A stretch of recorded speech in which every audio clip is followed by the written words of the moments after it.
L'équipe de Chemin du Rail était présente sur le festival maritime au stand à l'Ancre du 1er au 4 juin. Avec près de 200 000 visiteurs, il s'agissait pour nous d'une excellente opportunité de partager des informations sur le Ravel. Et puis nous y avons aussi rencontré les équipes de Visite Wallonia qui nous ont fait le plaisir de partager avec nous leur expérience du festival et de nous parler de l'intérêt qu'il y avait à y être pour présenter des produits wallons, bien que l'on soit hors Wallonie. Alors il y avait beaucoup de monde, beaucoup de vent, donc désolé pour la mauvaise qualité du son des interviews, heureusement les sous-titres existent. 150 navires, 65 stands d'équipements maritimes, 45 artistes et artisans, voici Oostende-Vooranker, le plus grand festival maritime de la mer du Nord. Parmi les vendeurs de harengs ou de cordages se tiennent des stands d'un autre genre que l'on n'attendait peut-être pas là. Sous les tentes blanches, les équipes de Visite Wallonia vantent les mérites de nos Ardennes, de Namur, de Liège, sur le sol ostendais.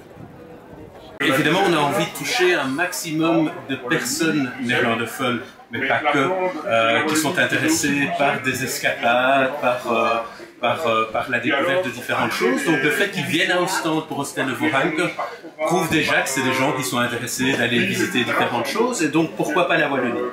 On a toutes sortes d'informations, aussi bien au niveau des villes, des régions, mais aussi évidemment les deux activités préférées des Flamands qui sont la rando et le vélo. Et notamment au niveau des vélos, évidemment la randonnée est déjà très connue, hein. Les Flamands pensent spontanément à la randonnée quand on passe la Wallonie. Le vélo, il y a parfois une appréhension en se disant oui, mais c'est tout de même très vallonné. Et c'est là évidemment qu'on a la réponse, les ravels. Beaucoup de gens connaissent, de plus en plus, mais on constate tout de même qu'il y a encore beaucoup de gens qui ne connaissent pas non plus, donc c'est vraiment l'occasion rêvée de présenter les ravels. Les cartes ravels, vous connaissez les ravels? Selon Frédéric Trohan, le public rencontré est à 80% néerlandophone, à 15% francophone, donc quelques Français du Nord, les 5% restants étant composés de Britanniques et d'Allemands.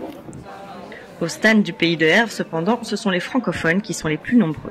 Pour l'instant, on a eu beaucoup de francophones étonnamment, et donc voilà, des personnes qui découvrent, beaucoup de personnes ne connaissent pas vraiment chez nous au pays de Herve, parce qu'on est à côté de Liège, voilà, ils connaissent Liège, mais un peu moins chez nous, et donc ça permet de découvrir en même temps, et ils sont assez intéressés par ce qu'on peut proposer.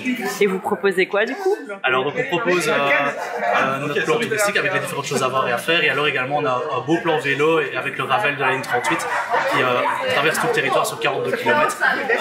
Voilà, beaucoup d'intérêt parce que les personnes peuvent venir et l'utiliser assez facilement depuis la gare de Liège jusqu'au pont, même jusqu'à Aix-la-Chapelle.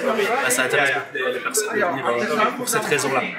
Merci à vous d'avoir regardé cette vidéo. Si ce n'est déjà fait, n'oubliez pas de vous abonner à notre chaîne ainsi qu'à notre page Facebook pour être tenu au courant de toutes nos activités et événements. À bientôt!